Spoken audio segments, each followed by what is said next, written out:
Hello guys, this is Nicky's husband 1016 and today we're gonna do a quick review.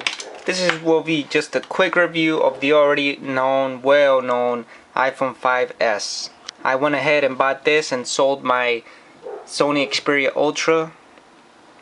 That one of the biggest phones I ever had. But you know, sometimes we gotta move on away from the big phones, but they're both spectacular. Now to talk about this is the space gray iPhone 5s. This is the 32 gig version, as I stated on my first video about this. It comes with an 8 megapixel camera with some special sensors.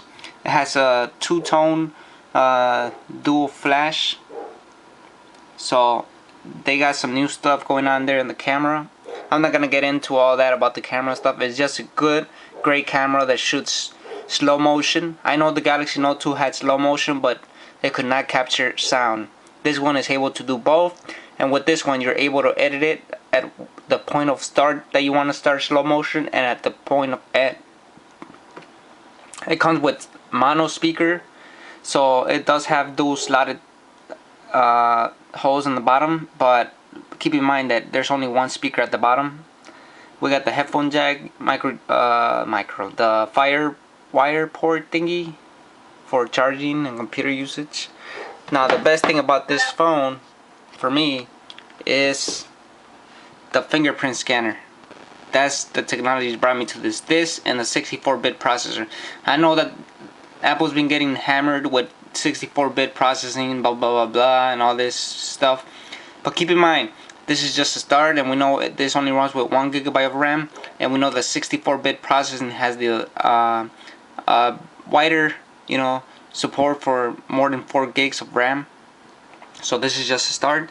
Everything from this phone is smooth, no lag, no nothing. I did have a couple hiccups of Twitter closing here and there, but I don't know why. Maybe a few bugs in Twitter itself, but anything else, there's nothing wrong. You know, games on this phone are tiny, but you know, it keeps you entertained, and I keep myself more entertained at listening to music on this phone than I did on any other phone. But this does not support my subscription for Google Play natively. There is apps for it, but it's not native like the apps that the Google Play Access has on Android devices. Now let's go ahead and I'll show you. You have the option of sliding to the side and putting your code in, or you have the option of it scanning my thumb fingerprint.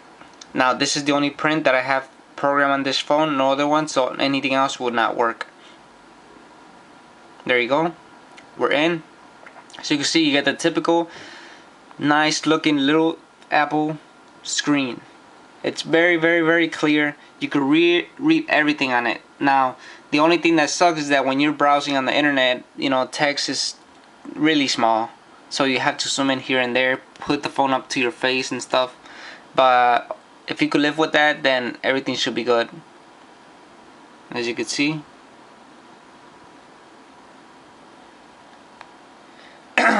but anything else, it's perfectly fine. The speaker, you know, playing music on this is actually awesome through the speaker. It's real clear. You can feel a little bit of bass when you're holding on your hand, and I really like that. You know, it doesn't have widgets, it doesn't have all the good stuff that Android has, but it's a different system, different operating system, so you have to live with it. Here in the front we have a front-facing video camera for FaceTime and Skype and stuff like that, so it's good. It does have support for some apps that you find on Android, like Google Maps, Chrome, and stuff like that. So that's kind of cool that Apple's letting, you know, Google's competition come into its system and stuff. It works better. Less how would I call that? Less communism and stuff like that, if you know what I'm talking about. But other than that, everything's pretty cool. The camera, the browser, the music. Let me show you guys a real how the sound sounds on the speaker. By the way, this is one of my favorite songs. This is the new Burn.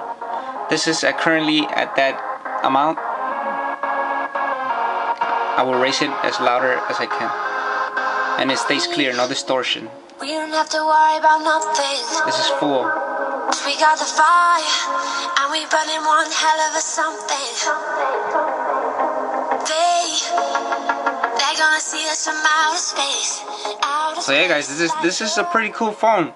I used to talk bad about iPhone and Apple. I had the iPhone 4 one time, and I really didn't like it because it was so small. And if you compare it to my Nexus 7, the 2013 version, you could see that, you know, this phone is really tiny. But I went back to the drawing board and I was like, you know what? I'm gonna go ahead and give Apple another chance and see what happens. And all the, you know, the popular websites and stuff and people lining up, I wanted the gold one, but you know, I could live without the gold one. And I was definitely not gonna pick up the 16 gig. I know I could live with 16 gig through the cloud, but I know that one day at one time I'm gonna have to put some stuff on this for road trips and stuff, and 16 gigs it's not gonna be enough for games and movies and stuff, and my daughter likes to play games too, so you know, you never know. So I went ahead and gave him a chance, and I'm quite happy with it. The feel on your hand is pretty good. I know the big phones for big hand people like me, they feel good also. The Ultra Z, I didn't have a problem with it. The only thing that made me change is just the build quality. The Ultra Z, it was built great and stuff. It was an awesome phone, but there's other phones that I do not like, and I'm not gonna name. But I used to like them, but I got tired of the materials and stuff. But the build quality of this phone feels very great, and I'm quite impressed. You know, at a 4-inch screen, that's a good size. Anything bigger is awesome, but anything smaller is just not for me. I couldn't handle the iPhone 4 or iPhone 4S. It was just too small. You have to hold the phone up to your face just to see what you were doing. So yeah, guys, that's just a quick review of this phone, and I hope it helps you out. You know, I recommend, if you're looking for a new phone, I recommend this one, or there's the LG G2, then there's the HTC One Max coming out soon, and then the Galaxy Note 3 if you're into that. I'm already over Samsung, but they make great phones and stuff. And there's a quite variety. The Nexus 5 is coming out. I'm looking forward to that, see what it is, you know, and tablets and stuff. So I did went ahead and buy this awesome case by Spigen. It is a slim case. It protects, kind of new technology supposedly. As you can see, there's little bumps in the back, so that way when you lay it down, the back plastic doesn't get scratched, but it'll get scratched anyways. On the side is rubber, and it's real slim. It's pretty cool. Feels good in the hand, you know, like if you didn't even have a case on it.